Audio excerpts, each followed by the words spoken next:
今日も朝から雨だった。天気に文句を言っても仕方がないが、こう雨ばかり続くとうんざりする。事務所の窓から見える空は一面の灰色だ。タバコがまずいのもそうだが、こんな風に音もなく舞い降りてくるような雨の日はいつも憂鬱な気分になる。またあの女のことを思い出しているのか。そうだ、もう2年も経つんだぞ。まだ2年しか経っていないという言い方もできるよ。チェックメイトだ警部。なんだと。最後のなんだとか、果たして時間の経過に対する見解の相違についてのコメントなのか、それとも俺とのチェス対戦で5連敗目という事実にクレームを言いたかったのか定かではなかった。多分両方なのだろう。来客用の椅子でふんぞり返っていた制服の警官が体を乗り出し、うーんとうなりながらチェスボードを睨む。その体の重みに耐えかねた椅子がギシッとなった。今にもバラバラに壊れてしまいそうだ。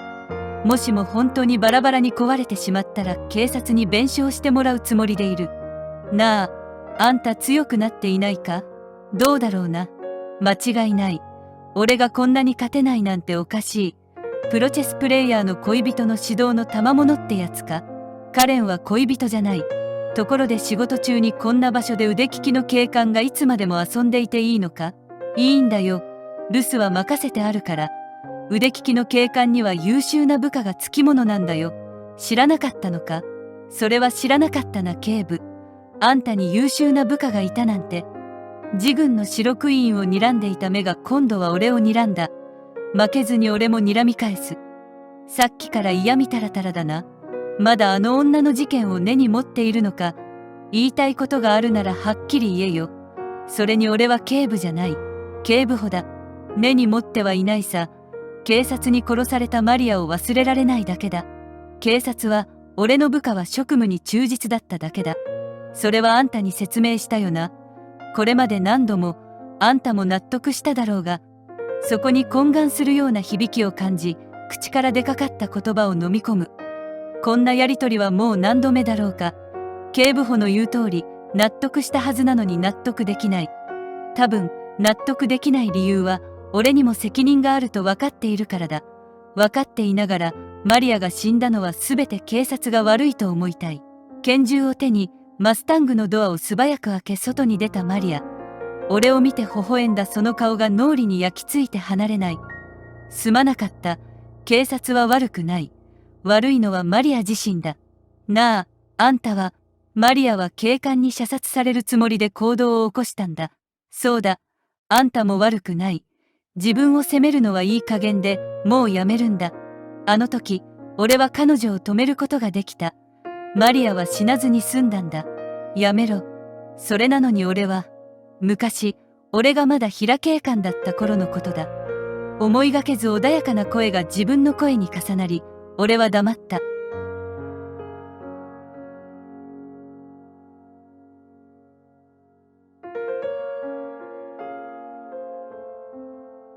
ダウンタウンの外れに立つ古いアパートで、銃を持った男が女を人質に立てこもった。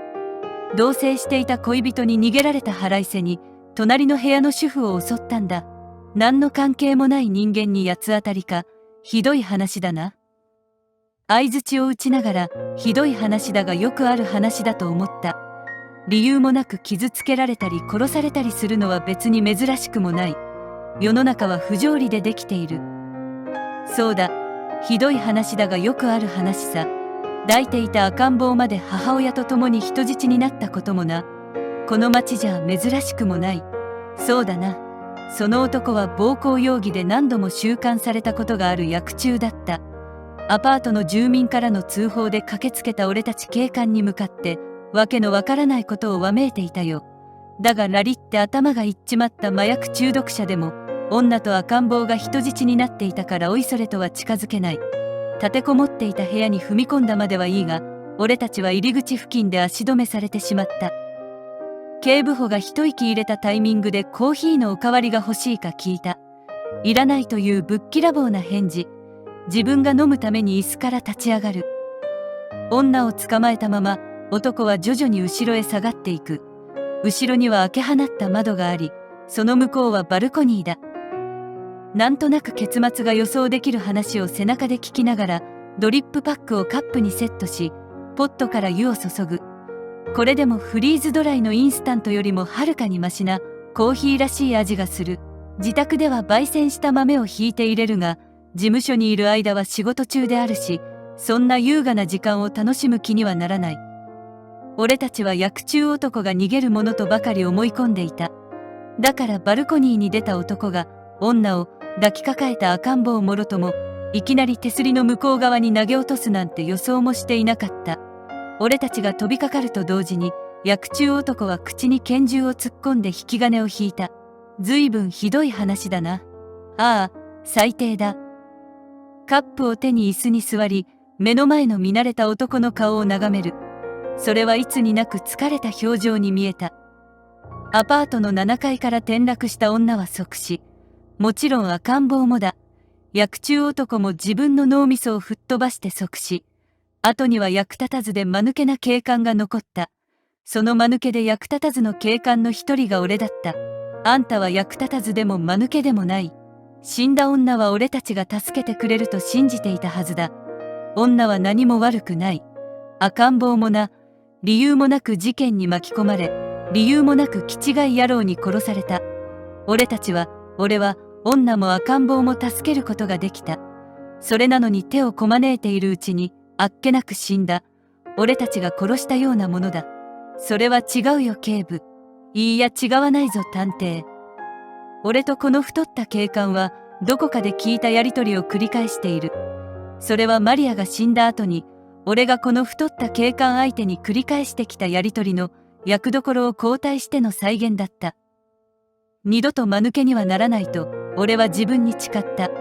あの時、躊躇なんてせずに薬中を射殺していたらあんな結末にならずに済んだ。だからマリアを、ああ、部下にもそう叩き込んだからな。だがな、警告もせずに撃てとまでは命じていない。マリアを撃った警官は処罰されたと新聞で読んだ。本所勤務から交番勤務に降格されたと知り合いの警官から聞いた。ちなみにそれを教えてくれたのはこの警部補ではない。この男はそんな余計なことは言わない。言い訳なんぞ一切しない男だから。結局、何が言いたいんだ警部。別に、何も言いたかはないさ。それに俺は警部じゃない。警部補だ。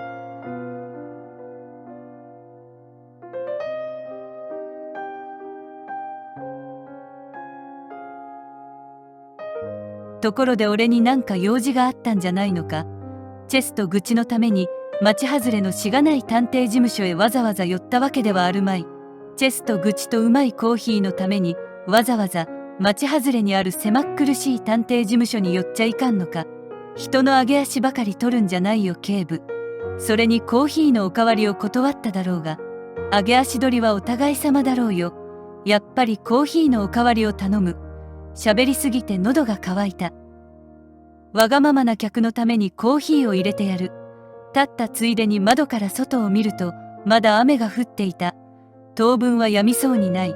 通りの向こう側を赤い傘を斜めに差した背の高い女が足早に歩いていく。どうやら俺の事務所には用はないらしい。電話も鳴らない。結構、暇な警官の相手をする時間は、とりあえずはたっぷりあるようだ。とはいえ、この警官が警察署からここまで乗ってきたはずのパトカーの姿が通りに見えない。無駄話をするためにちょっと寄るだけなら通りに止めておくだろう。来客用として事務所の近くに駐車場を借りている。パトカーはわざわざそっちに回したらしい。ということは、この警官は俺に用事があってわざわざここまでやってきたのだ。仕事の依頼は来ないくせに金にならない警官にばかり好かれるのはどうしたものだろう。長雨のせいかもしれない。そろそろ用件を言ってくれ。こう見えても俺だって忙しいんだよ。そうか、忙しいようには見えないぜ。今日、早い時間に黒ずくめで美人のあんたの恋人がやってきたよ。カレンが、ああ、この間のお礼だとさ。恋人という点は今度は否定しないんだな。まあいい。それで、女はあんたのことを咎めないくれと言った。何？多めに見てやってくれと、そういう意味のことを、相変わらず何を考えているのかわからない顔で俺に言ってきた。カレンがそんなことを、多めに見るも何も、あんたのおかげでこの町のゴミを一掃できたんだ。真面目な話、本来であれば感謝状を出さねばならないと俺は今でも思っている。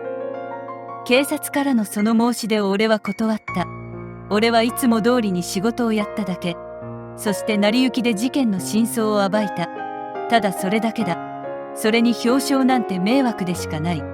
そんなものをありがたく頂戴してしまったら確実に客が減ってしまう。この探偵事務所の客層は警察に腹の内を探られたくない人種ばかりだから、国家権力と仲良くするのはほどほどにしておかないといけない。しかし相変わらずいい女だな。あんたの彼女は。だからカレンは恋人じゃないって言っただろう。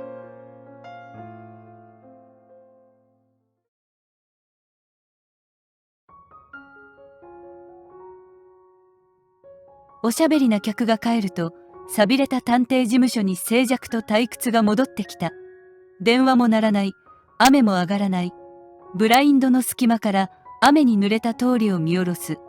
ずぶ濡れの犬が通り過ぎていく。寒々しい風景だ。きっと犬も俺と同じ気持ちだろう。ノックの音がした。わざわざこんな雨の中を客が訪ねてきたようだ。冷たい灰色の景色を眺めるのをやめ、俺は事務所のドアを開けた。こんにちは、カレン。折りたたんだ黒い傘から水が滴っている。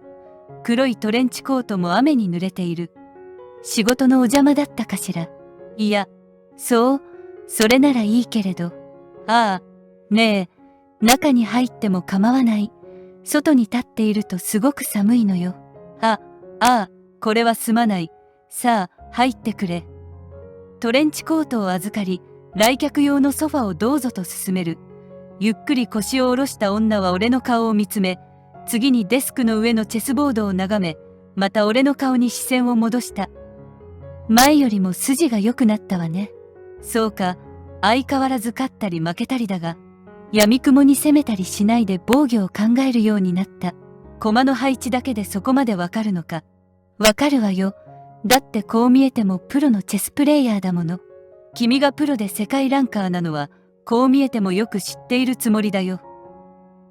凍えたカレンをもてなすべきであると急に気がついた。温かいコーヒーを入れるために立ち上がる。湯気の立つマグカップを持って戻ると、対局の途中だったチェスの駒が、カレンの手によって開戦前の初期配置に戻されていた。おい、これは、大丈夫、見ていて。慌てる俺を尻目に、対局の一手目からの攻防を、カレンは流れるような動作でよどみなく正確に再現していく。それはもう見事としか言いようがない。か細い指が白のナイトを E6 に置く。それで再現終了だ。すごいな。途中経過を見てもいないのによくわかるな。わかるわよ。だってプロだから。それでもやはり君はすごいよ。こんなことはプロプレイヤーならば誰でもできる。でもありがとう。実は勉強したんだよ。君の過去の公式記録を参考にしてね。そうなの？ありがとう。世間ではカレンのことをアイスブラッククイーンと呼ぶ。整った白い小さな顔立ち。いかなる状況下であっても冷静にその表情を変えず笑った顔を見せたことがない。だからといって中身まで氷のような冷たい女じゃないことを俺は知っている。それじゃあまりお邪魔してもいけないからそろそろ帰るわ。今日はあなたにこれを渡しに来ただけだから。はい、と差し出されたのは綺麗なリボンがかかった黒い小さな箱だ。包装紙に印刷された文字によると中身はチョコレートらしい。なぜわざわざ俺にチョコレートを？だって今日は2月14日よ。まさか素敵な探偵さんはバレンタインデーも知らないの？バレンタイン。途方に暮れた俺はきっとよほど間抜けな顔をしていたに違いない。カレンは我慢できないといった感じでプッと吹き出したかと思ったら声を上げて笑い出した。初めて見るその笑顔に俺はあっけに取られてしまう。ずいぶん前に妻が亡くなってからバレンタインデーなんて縁がなかった。そんなものがあることすらすっかり忘れていた。もしもチョコレートが嫌いだったら捨てるなり人にあげるなり好きにしてちょうだい。とんでもない。もちろん喜んでいただくよ。そう、ああ、おかしかった。君も、なーに、君が笑うところを初めて見たよ。私だって人間だもの、おかしかったら笑うわよ。そうだな、そりゃそうだ。無事に用件も済んだし、これで失礼するわ。いつか一緒に食事でも。送っていこうと言いかけたところで電話が鳴った。こちらが待っている時は鳴らないくせに、全くタイミングの悪い客だ。受話器を取り、後でこちらからかけ直すと一方的に伝え、切る。カレンの姿はない。帰ってしまったのか、急いで後を追う。あんないい女を、ただチョコレートを渡すためだけに、こんな冷たい雨の中をせっかく来てくれた、可愛い女を一人で返すわけにはいかない。